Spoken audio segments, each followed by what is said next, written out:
What's up, everybody? Good morning. Welcome to a Friday edition of Morning Scone presented by Brock, the Advantage Orthopedic Clinic, Hudco Roofing, HUDCORoofing.com.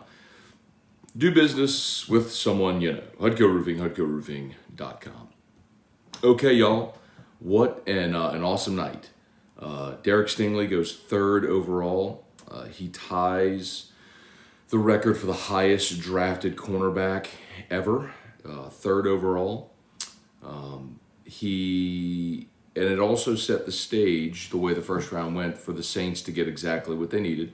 Of course, impatient as always, the Saints move up to number 11 to take Chris Olave, the wide receiver out of Ohio State, who's the receiver I wanted all along, a receiver the Saints internally believed was the best receiver in the draft, and they got him at 11. So to move from 16 to 11 cost him a 3 and a 4. Totally good with that.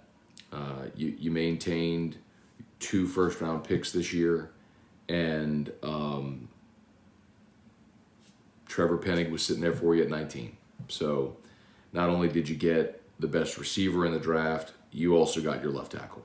So I am just tickled. They still have needs, obviously. They need to address defensive line. They need to address safety. If they don't draft a safety, go sign Tyrann Mathieu. You got the money to do it. I'm really excited. I'm very, very excited for how last night played out for the Saints. The only thing that could have been better is if they didn't have to move from 16 to 11. If they had stayed at 16 and Olave was there. But they didn't want to risk it. They didn't want to chance him not being there. And I get it. You love the player. I say it all the time here. If you love the player, be bullish. I'd much rather you be convicted on a player and be aggressive and go get him than waiting for the draft to come to you and taking a guy just because he's at the top of your board at that spot. So I'm down. I'm down. Okay. Love what they did. So Pels do not have the Saints do not have a 3 or 4 tonight. Tonight's round's 2 and 3. Saints don't have a 3, but they do have a 2. So the Saints will pick with the 49th overall pick. So we'll see what they do here in round 2.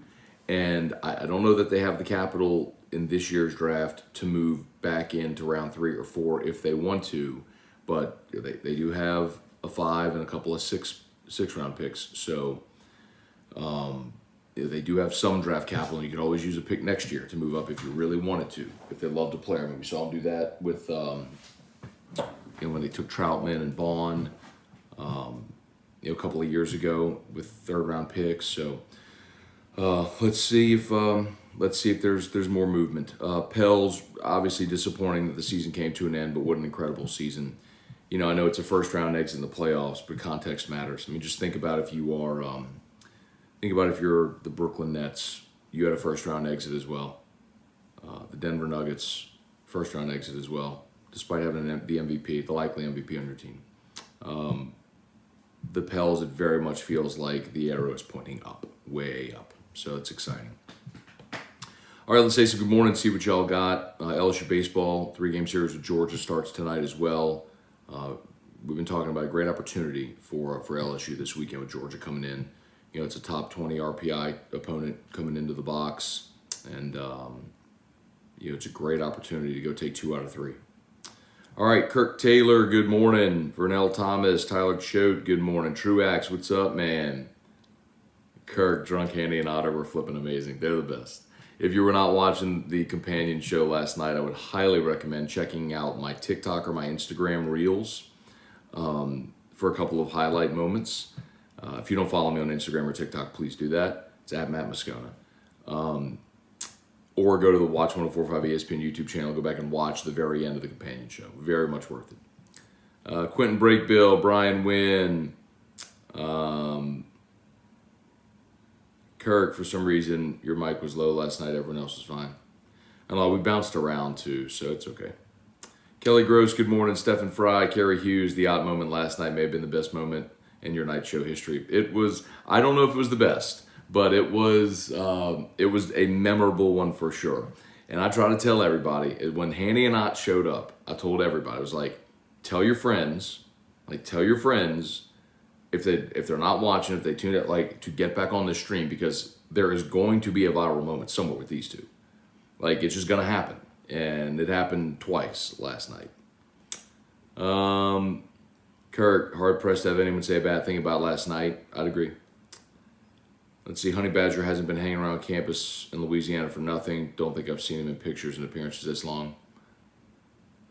Jason Horn, morning, Matt. If not Chris Paul going perfect from the floor, Pels would have won that game. It is, I mean, yes. So I figured we'd do more draft today, but not only, Chris Paul was a perfect 14 for 14 from the floor. And 4 for 4 from the free throw line. Not only that, you also, had another less than stellar night from Brandon Ingram and CJ McCollum. McCollum gave you 16 points on 7 of 16 shooting, 1 for 5 from 3, and he had 5 fouls. So CJ only played 33 minutes in the ballgame. It's disappointing. You only got 10 points from Jonas Valanciunas. You needed more. You need more and you didn't get it. So it's okay. It's a learning experience. Again, you're playing the best team in the NBA. You add Zion to this roster. You add a top 10 pick. Another year of cohesiveness. What they learned from going through this series. I'm bullish, man. They are better at least by 10 games next year in the regular season, at least. And maybe more than that. I think they should certainly be a top 6 in the West. Like, they should not be in the play-in tournament next year. I'm not sure that I would go so far as to say they'd be a top 4 where they're hosting a first-round series, but they should be top 6 in the West next year. Tim Gotro, Trivia Carter, Michael Irvin, the playmaker. Wendell Norman, what's good? Good choices by the Saints, very pleased. Jesse Brown, love the Saints 2 picks. Do you feel we gave up too much? Not at all. And Jesse, we talked about it yesterday here and on AFR. I gave you comps from last year. In the Cowboys-Eagles trade, when the Eagles went up from 12 to 10 to take Waddle and Devontae Smith, and the Cowboys moved back 2 spots and got Micah Parsons. The Eagles gave up a 3 to do that. They gave up a 3rd round pick to move up 2 spots. So you moved up from 16 to 11. You moved up 5 spots, similar in draft. So you gave a 3 and a 4. I'm good with that. Like, that's about market value for that. And for Chris Olave, I'm good with it. To get the guy you felt is the best receiver in the draft at your biggest position of need, yes, I'm totally fine with it. I'm not worried about giving up a 4th round pick. No, I'm not. Patrick Ramos, good morning. My dad and brother got their shirts stolen by Devin Brooks yesterday. Then they wore them to the post-game presser. Devin Booker, maybe? Oh, was it the Jay Crowder shirts? That's pretty funny. Larry Garner, what's up? Alex Day, what's up? Disappointing night for the Pels. Saints draft couldn't have gone better. I agree. Joey B19, wasn't Aggie the worst team in the SEC when they came to the box?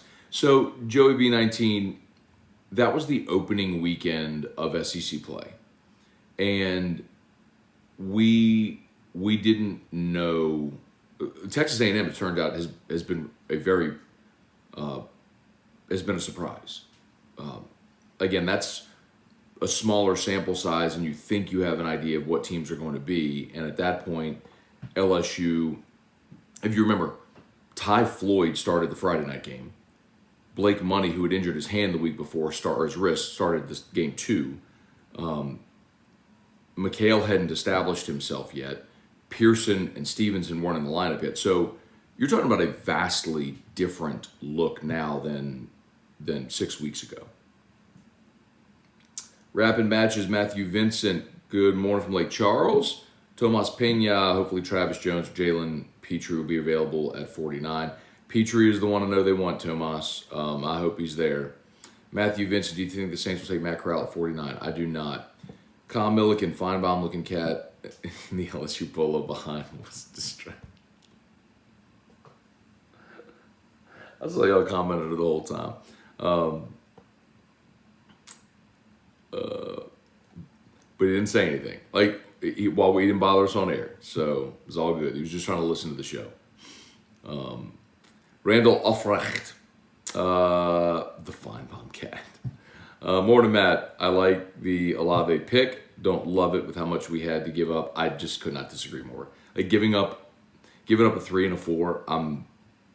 To get the best player, and think of it this way too: to get the best player in the draft at that position, which is your greatest position of need. And keep in mind also, the Saints were not likely going to draft 7 guys that were all going to make the team anyway. You don't have 7 roster spots available for rookies to make the team. So, I'm fine with it. You know who was a 4th round pick? Kyrie Fort. And you could flip it and say, well, Teron Armstead was a 3, and you're right. And so was Trey Hendrickson, and so is Alvin Kamara, and there's great value. But I am okay, very much okay, with the Saints playing it out the way that they did. They got 2 players that they wanted. They didn't run the risk of those players not being there when they wanted them. So I'm great with it. I mean, knowing what you know now, and who's to say how the draft would have gone had you not traded up to take Olave.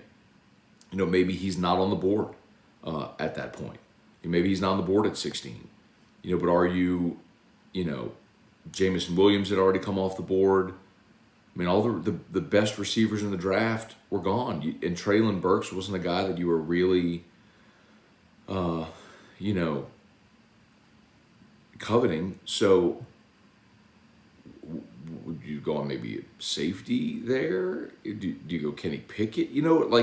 It all of a sudden gets much more, much dicier, So don't leave the chance. Be aggressive. Take matters into your own hands. It's just an approach. It's the Saints' approach, and it's served them well. Stephen Fry. Ott hitting with Daxton Hill at 31 and the DB on 32 is freaking classic. Y'all got to go check out my Instagram Reels or my TikTok, and follow me on both. I clipped it up last night. I was up late last night, but it was awesome. Brian Broom, hey Dad, good morning. Dwayne Johnson, good morning. Kirk, what's up? If Otter got that hype for his prop bet, imagine winning the jackpot. Vernell Thomas, think the Titans have a bonehead GM and Packers front office needs to quit. So at Vernell, I mean, listen, AJ Brown wanted to get paid based on what the market value is right now for receivers. And if the Titans didn't want to pay him, they basically traded him, got assets, and drafted the guy whose best comp in the NFL is A.J. Brown. So they got a cheaper, younger version of the guy they traded away. I mean, I'm not saying it's a great decision, but I understand what they're doing.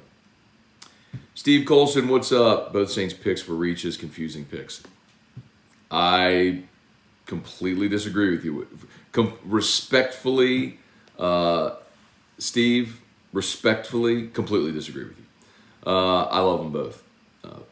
Great players, positions in need, a reach is in the eye of whoever's draft board. And they had Olave graded as their best receiver in this draft, so I'm good with it. Jerry DeLucky, morning, Mac. Great time last night at Don Juan. Good to see you, Jerry.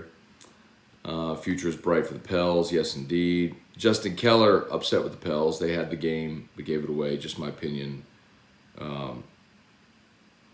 Very satisfied with the season. Yeah, look, you can be the two things are not mutually exclusive, right? You can be disappointed with how it ended because they had their chances in this series, but the 10,000-foot view is the progress this franchise made during the season is incredible. Rhoda Yule, I like Olave. Thought Jameson was the pick there. Okay, the Saints like Olave better. They felt he was the best receiver in the draft, and I'm good with it. And with Jameson, you're probably also talking about a guy that's going to miss time this year coming off the ACL. So I don't think that would have, if they had picked Jameson Williams, I'd been perfectly fine with it. But I'm thrilled with Olave. Those Ohio State guys have served the Saints well. Justin Keller loved the 2 picks. Feel comfortable with how they went. I'd like to see a D-line selection with the next pick too. Depends who's on the board. They go D-line, they go safety, they go linebacker. There's a lot of directions they go. Ricky Lambert, Jason Horn. Jason, what is Steve smoking? Hey, Colson, defend yourself, bro. Oh, man. David Rodriguez, and he was feeling it. He was. All right, y'all. About to get going here. Got to get Drew up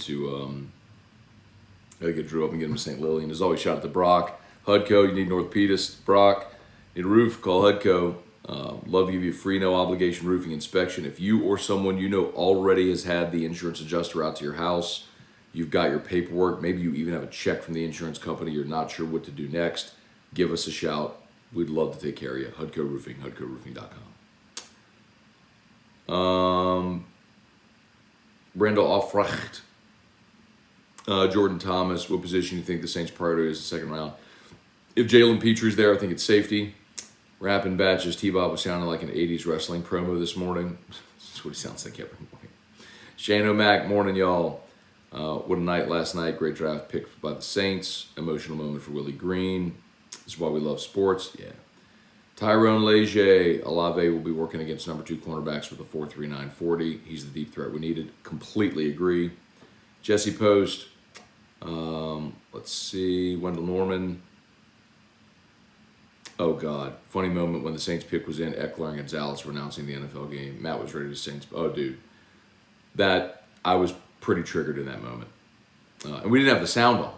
So I'm watching Eckler and Gonzalez, and the Saints had just traded up to 11. I'm trying to see who the pick is, and these guys are yapping on about whatever it was.